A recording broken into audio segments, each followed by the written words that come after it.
warganet, kali ini bersama Rocky Gerung. Waktu itu Rocky Gerung waktu di Q&A pertama kali ada pertanyaan yang belum terjawab nih. Coba kita lihat pertanyaan apa sih sebenarnya? Wah, Q&A dendam banget nyimpan pertanyaan. Jadi gini Bang, di antara Pak SBY, Pak Prabowo dan Pak Jokowi kira-kira yang lebih pintar dari Abang ada nggak? Itu yang pertama. Yang kedua, kalau nggak ada, siapa yang menurut Abang paling nggak di sini tuh yang bisa di Indonesia ini yang lebih pintar dari Abang?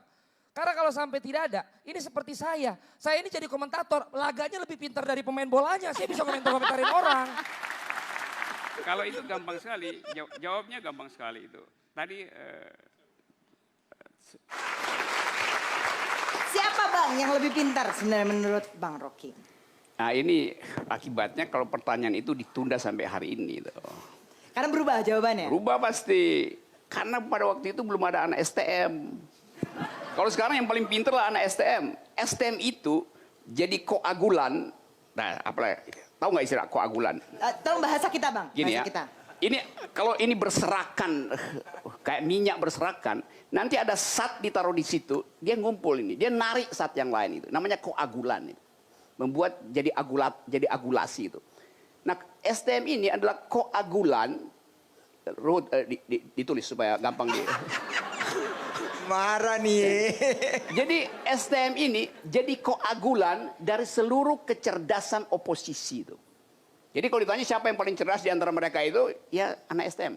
Karena dia mampu untuk mendefinisikan situasi hanya dengan melihat cover majalah Tempo. Dia udah ngerti semiotik dari kecurangan dan segala macam bohong. Dia nggak perlu baca Tempo. Nanti ada menteri bilang, Anda baca Tempo STM. Kami nggak perlu baca Tempo. Kami tahu apa artinya Pinocchio itu.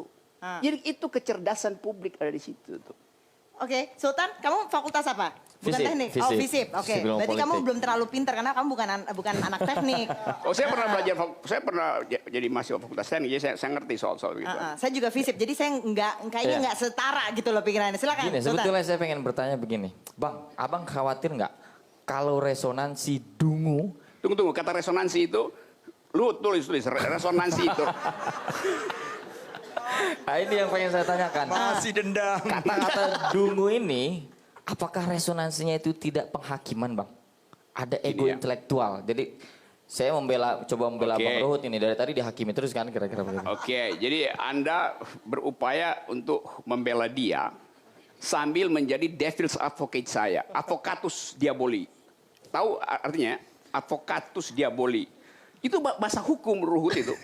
Nggak pernah punya kompilasi. Ngomong aja. Bang Ruhut Saya kebetulan lawyer papan atas. Jadi jangan kau ajari ikan berenang. Ngomong aja. Ayo gitu. silakan. Ngomong aja. Oke. Ada lawyer paling tinggi di dalam taraf intelektual namanya Richard Posner. Dia menulis buku tentang economic analysis of law. Jadi acuan seluruh dunia. 13 kali terbit. Dan dia adalah hakim agung di Amerika Serikat. Itu diucapkan juga oleh beliau. Jadi kalau Anda nggak ngerti Richard Posner, Anda bilang Anda lawyer papan atas, bagi Richard Posner Anda itu papan yang paling dangkal itu. Anak saya umur 14 tahun, bacaannya lebih hebat dari kau. Oke. Ya Rocky. Ya, bagus itu. Jadi nggak usah bangga Ya, kau. karena itu, saya bangga Siapa anak-anak. kau? Benar. Ini ada kaca, ngaca. Ngaca ya. Biar pintar kau Rocky.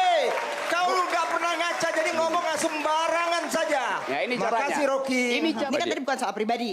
Ini bukan soal pribadi, di sini kita nggak, tapi pengennya nih kenapa nih dia justru nggak nyambung gitu kalau ngomongnya sama kita kan. Itu ada juga Sultan. Iya, kita harus berlari lah Bang, jangan persoalan-persoalan pribadi. Karena begitu Bang, yang saya khawatirkan justru ada cara yang dipakai oleh banyak intelektual kemudian. Gini ya, saya nangkap itu poinnya itu. Oke.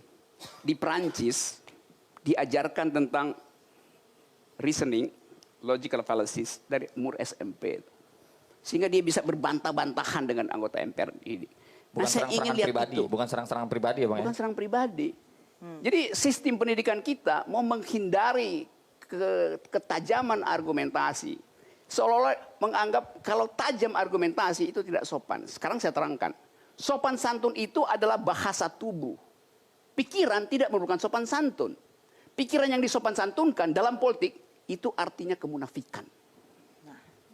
Mas Budi, langsung aja Mas, Iya. singkat. Pertama, Pak Rocky sekarang menjadi idola baru di kelompok yang bahkan di kelompok-kelompok agama. Ya. Di warganet lah, in general. sama-sama bahaya dengan politik rezim, politik buzzer yang sangat yang Anda anggap berbahaya juga. Nah ini tadi sekali lagi saya bedanya di mana gitu. Sekarang Anda menikmati menjadi selebriti di kelompok-kelompok yang Oke, saya terangkan. Saya tidak nikmati. Posisi saya terhadap pluralisme, terhadap religi nggak berubah. Saya kan ceramah di Ngeruki, di sarang yang disebut sarang teroris segala macam tuh. Dia bertengkar dengan saya dengan argumen.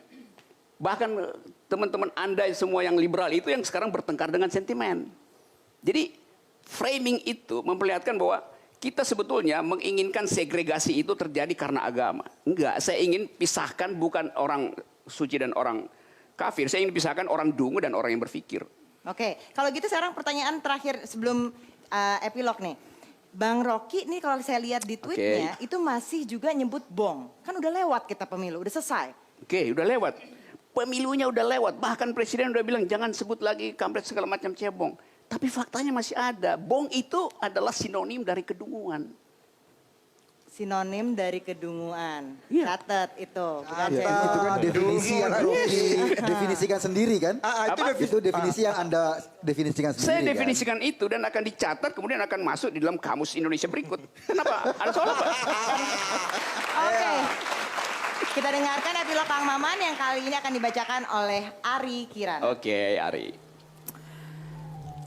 Koalisi oposisi dua sisi dari koin demokrasi. Menjadi corong penyambung dan pembesar suara, pendukung setia, pemuja mati-matian adalah hal biasa saja. Menjadi oposan, menjadi lawan, bukan kawan dalam perhelatan perpolitikan pun hal yang biasa saja. Tinggal tanya, yang mengemuka. Kebenarankah yang dituangkan? Kebenarankah yang diperjuangkan? Atau semata dengungan keriuhan? Terus teriakan apapun agar lebih viral dan trending ditimbang kebenaran. Voice atau noise? Voice atau invoice? Mampukah kita melepaskan segala kelekatan terhadap kepentingan diri, baik di posisi sejalan ataupun yang berlawanan? Pertanyaan yang hanya bisa dijawab oleh nurani masing-masing. Nurani yang mungkin saja sejalan dengan ajaran, jangan mau dibayar untuk jadi bodoh. Jadilah cahaya yang menerangi, yang menerangkan, memperkaya wawasan, dan memberdayakan. Sebagai penutup, jangan biarkan kebisingan pendapat orang lain mematikan dan menenggelamkan nurani dan batin. Cakep. Terima kasih banyak Rocky Gerung dan tadi sudah ada Denny Sragar yang bergabung bersama kami dan terima kasih pada para panelis. Dan kita sekarang boleh berfoto, kita akan kembali setelah, kita akan kembali minggu depan. Di waktu yang sama saking serunya soalnya. Sampai ketemu minggu depan. Silakan.